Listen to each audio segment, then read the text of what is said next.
ঠাকুরগাঁওয়ে ৪ August ছাত্র আন্দোলনে হামলাকারী যুবলীগের সন্ত্রাসী তলোয়ার জাহাঙ্গীর অবশেষে ধরা পড়েছে ছাত্রদের হাতেই।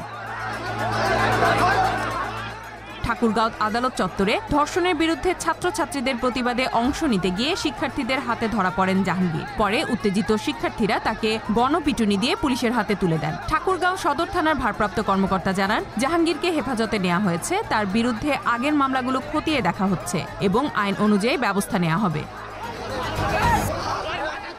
৪ আগস্ট যখন স্কুল কলেজের শিক্ষার্থীরা বিক্ষোভ করছিলেন, সেই আন্দোলনে হাতে বড় রামদা নিয়ে তাকে শিক্ষার্থীদের ওপর হামলা করতে দেখা যায়। হামলায় বেশ কয়েকজন শিক্ষার্থী গুরুতর আহত হন।